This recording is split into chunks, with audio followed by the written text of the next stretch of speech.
Hello everyone, welcome back to my channel restart on life. कैसे हैं आप लोग? आई होप बहुत अच्छे होंगे। और फ्रेंड्स, हमेशा की तरह आज भी मेरे दिन की शुरुआत हो रही है अर्ली मॉर्निंग। और डेली सुबह 4 बजे मेरे दिन की शुरुआत होती है और इसी टाइम पे मैं उठ जाती हूँ। और उठने के बाद में एक गिलास हल्का सा गर्म पानी लेती हूँ, और ताकि ठंड का टाइम भी है, अपनी बॉडी जो है वो थोड़ी सी वार्म अप हो जाए। और देन इसके बाद में मुझे अपनी स्टडी के लिए टाइम भी देना होता है। So half an hour spend करने के बाद 4:30 से मेरा फर्स्ट स्टडी स्लॉट शुरू हो जाता है। और ये सैटरडे का व्लॉग है 21 दिसंबर का। सो इस व्लॉग को मैं आज शेयर कर रही हूँ आप लोग के साथ। कल मैंने इस व्लॉग को अपलोड नहीं किया था और कल मैंने कोई वीडियो भी आप लोग के साथ शेयर नहीं किया था। और जैसा कि मैंने आप लोग को बोला था कि कल संडे था, सो संडे को हम लोग जो भी मेरे जो पुराने व्यूवर्स हैं वो जो अपडेट है मेरे साथ में, मैं हमेशा टारगेट बना के अपनी स्टडी करती हूँ। और सो कल के लिए हमारा कोई टारगेट नहीं था। और ये इसका अपडेट मैंने आप लोग को कम्युनिटी में भी पोस्ट करके बता दिया था कि कल सिर्फ और सिर्फ रिवीजन डे होगा। जो भी आपने अब तक यानी 1 वीक का जो भी आपने टारगेट पढ़ा हुआ है वो फ्राइडे यानी कि संडे को आप लोग को कंप्लीट करना है, उसका अच्छे से रिवीजन करना है। और यहाँ पे अपनी पढ़ाई करने के बाद में आप लोग के साथ में मैंने 1 घंटे का लाइव भी लिया था 5:30 से 6:30। देन इसके बाद में लाइव एंड होने के बाद जो मेरे घर के काम होते हैं वो शुरू हो जाते हैं।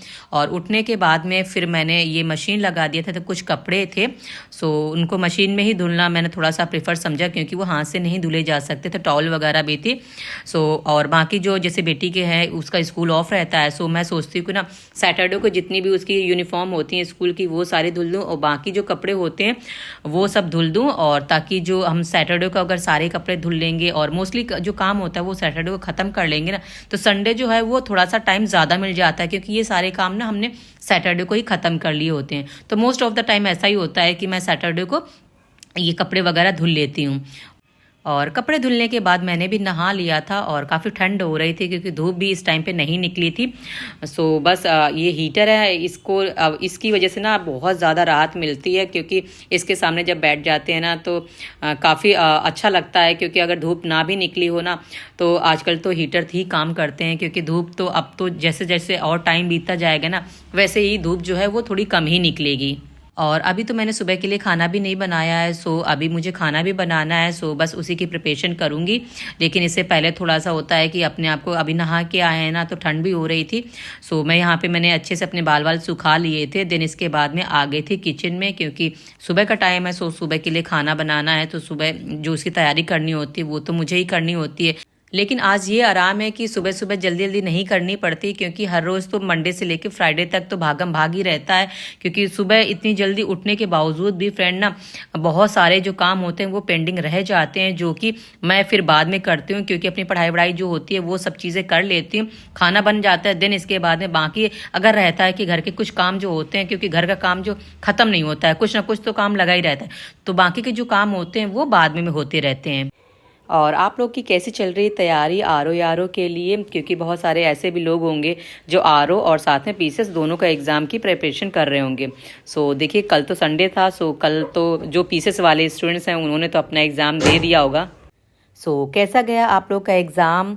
सुना है पेपर का जो लेवल था वो काफ़ी टफ था, और बच्चे भी काफ़ी बोल रहे थे कि जो पैटर्न है वो जो क्वेश्चन पूछने का जो तरीका है वो भी थोड़ा सा चेंज था। क्योंकि बोल भी रहे थे कि अगर PYQ ही पढ़ेंगे तो उससे सिलेक्शन तो देखो नहीं होता, ये तो सभी जानते हैं। क्योंकि PYQ सिर्फ और सिर्फ हमारा माध्यम होता है ये जानने के लिए कि पेपर जो बनता है वो किस तरह से बनता है, जो क्वेश्चन आते हैं वो किस तरह से आते हैं। सो देखिए, आर ओ के लिए भी मुश्किलें तो थोड़ी सी आएंगी, बढ़ेंगी, क्योंकि अगर पीसेस का लेवल टफ है ना तो आर ओ में भी कोई कटौती नहीं होगी, उसका भी पेपर थोड़ा सा हार्ड ही होगा मेरे ख्याल से।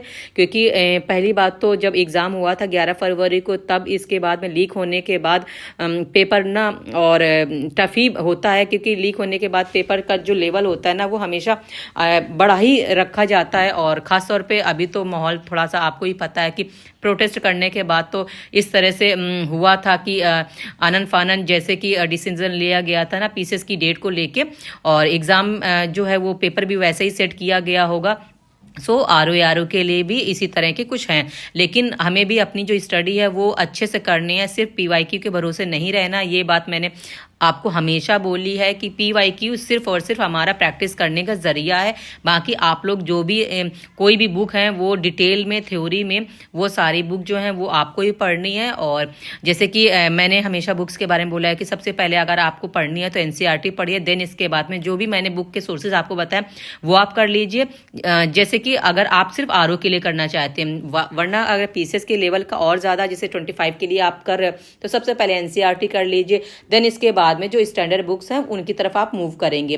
लेकिन जैसे कि अभी RO के लिए है, अभी एग्ज़ाम होने वाला है, तो जिन्होंने भी पहले से अपनी बुक्स वगैरह पढ़ रखी है उन बुक्स की तो आपको दोबारा से 3 बार भी 4 बार भी रीडिंग तो कर ही लेनी है।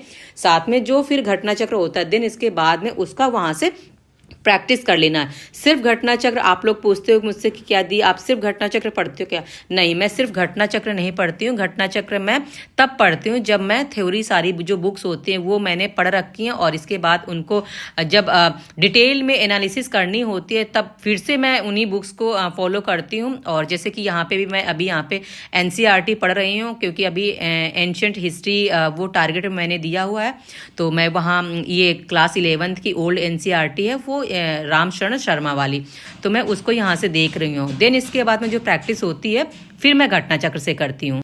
क्योंकि फ्रेंड्स ना सिर्फ ऊपर ऊपर पढ़ने से देखो काम नहीं चलने वाला, ये तो आप लोग को भी पता होगा कि किसी भी एग्जाम की हम तैयारी कर रहे हैं ना तो उसको देखो ना डीप स्टडी करनी बहुत ज़्यादा ज़रूरी होती है, क्योंकि पढ़ाई का कोई शॉर्टकट नहीं होता। ये सोचो कि नहीं जो चीज़ें हमेशा से पूछता चला आ रहा है आयोग वही हमेशा पूछेगा तो ये तो रिपीटेड चीज़ें हो जाएंगी और हमें इस तरह से चीज़ों से बचना है क्योंकि हमें ना डीप स्टडी करने की बहुत ज़्यादा ज़रूरत होती है। सो आप लोग भी ऐसे ही पढ़ाई करते रहिए और ज़्यादा से ज़्यादा पढ़ने की कोशिश करिए। Coastal regions of Orissa, Telangana, Andhra Pradesh, Tamil Nadu, Kerala, Maharashtra, Uttar Pradesh, Assam, west Bengal, coastal regions of Orissa, Maharashtra, Telangana, Kerala, Tamil Nadu and Telangana.